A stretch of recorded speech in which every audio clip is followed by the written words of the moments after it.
Assalamualaikum warahmatullahi wabarakatuh. Halo semuanya, kembali lagi dengan saya. Di video kali ini saya akan membahas tentang analisis jurnal dengan judul Penerapan Pembelajaran IPS Berdiferensiasi pada Kurikulum Merdeka Belajar.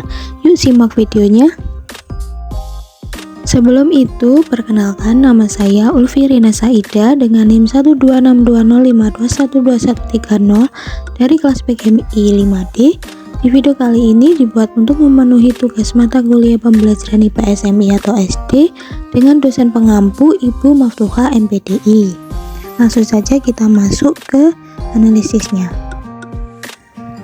Baik, untuk yang pertama, analisis jurnal. Judul jurnal Penerapan Pembelajaran IPS Berdiferensiasi pada Kurikulum Merdeka Belajar. Nama jurnal, Jurnal Harmoni, volume 7, nomor 2, halaman 66-75, tahun terbit 2022, nama penulis Habibie Sultan, Herman Maurits Karwur, Yunike Sulistiyosari, reviewers Ulfi Rina Saida, tanggal review 8 November 2023, jumlah paragraf abstrak 1 paragraf, halaman setengah halaman, ukuran spasi 1. Uraian abstrak, penelitian ini bertujuan untuk menentukan penerapan pembelajaran studi sosial yang berbeda. Para guru menggunakan diferensiasi konten, diferensiasi proses, dan diferensiasi produk. Hasil pembelajaran yang berbeda memiliki dampak positif bagi guru dan siswa. Melalui pembelajaran yang berbeda, siswa diberi otonomi untuk mengekspresikan kemampuan belajar mereka berdasarkan potensi dan minat belajar. Namun, guru menghadapi tantangan dalam membedakan bahan ajar untuk berbagai siswa. Studi ini menggunakan metode kualitatif dengan pendekatan studi kasus dan teknik analisis data meliputi pengamatan, wawancara, dan dokumentasi. Selanjutnya, keyword jurnal IPS Learning Differentiation Strategy Independent Learning Curriculum. Pendahuluan jurnal. Pada pendahuluan jurnal, penulis menjelaskan tentang materi IPS yang memuat keterpaduan rumpun sosial. Disampaikan secara kontekstual karena berhubungan langsung dengan masyarakat dalam kehidupan.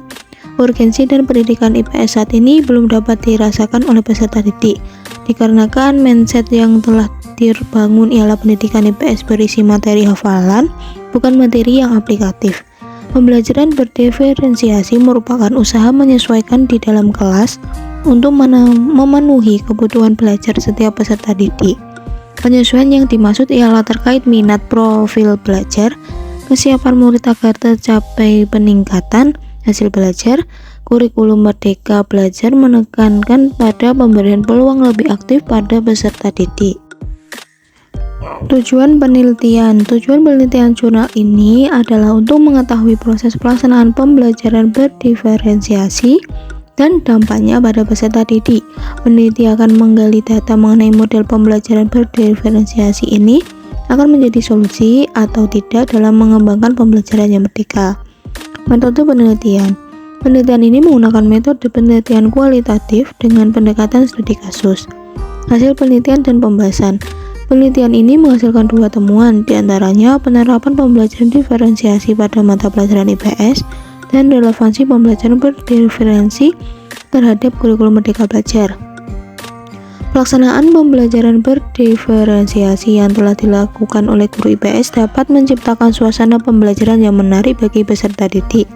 Pembelajaran berdiferensi ini dilaksanakan oleh guru IPS lantaran melihat peserta didik yang tidak fokus dan terjadi penurunan hasil belajar pada peserta didik. Diferensiasi konten ini mencakup kesiapan belajar, minat peserta didik, dan profil belajar peserta didik. Pemetaan kesiapan belajar terdapat beberapa perspektif yang dapat dijadikan indikator. Peneliti mengambil 2 tombol perspektif tersebut dengan dasar. Dalam pembelajaran IPS perlu diterapkan metode kontekstual, artinya guru dapat menjelaskan materi dengan menghubungkan pada kondisi konkret di masyarakat. Diferensiasi proses. Pada diferensiasi proses ini, guru mempunyai peran untuk menganalisis pembelajaran yang dilakukan secara mandiri atau berkelompok. Diferensiasi proses meliputi kegiatan berjenjang, artinya dalam tahap ini peserta didik dipastikan membangun pemahaman yang sama dalam materi yang dipelajari, namun tetap mendukung terhadap perbedaan yang ada. Menyediakan pertanyaan pemandu sebagai pemantik peserta didik dalam mengeksplorasi materi yang sedang dipelajari, membuat agenda individual peserta didik seperti membuat catatan daftar tugas yang meliputi pekerjaan peserta didik sesuai dengan kebutuhannya. Relevansi pembelajaran berdiferensiasi terhadap kurikulum merdeka. Konsep kemerdekaan yang diberikan pada lingkungan pendidikan dapat didesain dalam sebuah pembelajaran berdiferensiasi. Pembelajaran berdiferensiasi merupakan strategi dalam melaksanakan program kurikulum merdeka. Pembelajaran ini juga dapat dibentuk guna menstimulus peserta didik untuk mengembangkan bakat sesuai dengan potensi yang dimiliki.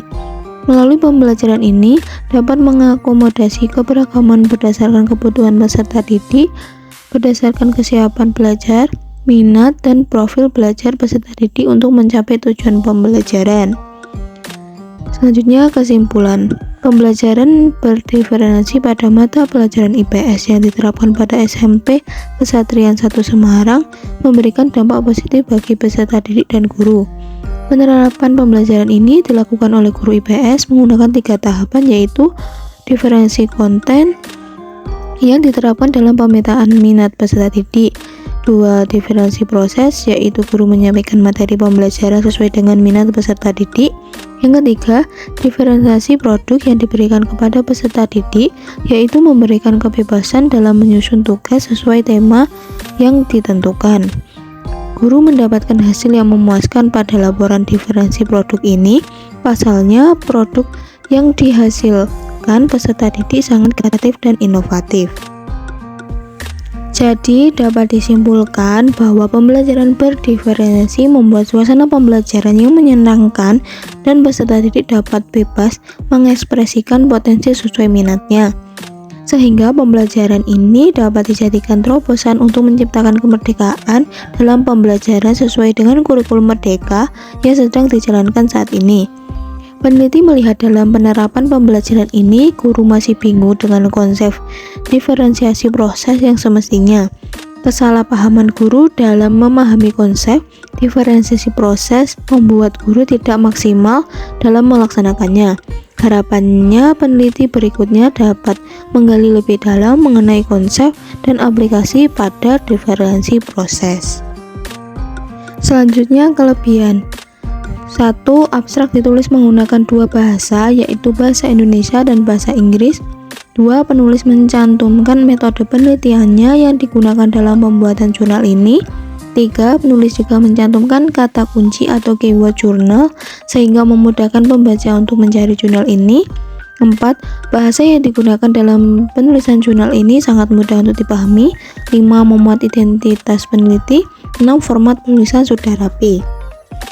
Selanjutnya, kekurangan. 1. Tidak ada ruang untuk tanggapan atau komentar publik dalam penulisan jurnal ini.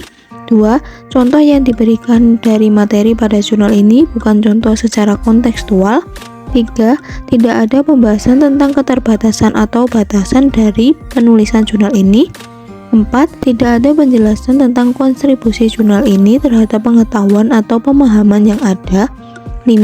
Tidak ada analisis mendalam atau perbandingan dengan jurnal-jurnal lain yang membahas topik yang sama pada penulisan jurnal ini. 6. Kurangnya ketelitian penulis dalam penulisan jurnal ini sehingga adanya tipe penulisan pada jurnal tersebut. Yang terakhir adalah solusi. 1. Penulis sebaiknya memberikan ruang tanggapan atau komentar publik pada jurnal ini sehingga dapat memudahkan pembaca dalam memberikan kritik, saran, dan tanggapan. 2. Sebaiknya penulis mencantumkan contoh secara kontekstual pada materi yang ada di jurnal ini sehingga memberikan gambaran yang jelas pada pembaca. 3. Penulis sebaiknya mencantumkan mengenai keterbatasan jurnal serta kontribusi jurnal ini terhadap pemahaman atau pengetahuan yang ada. 4.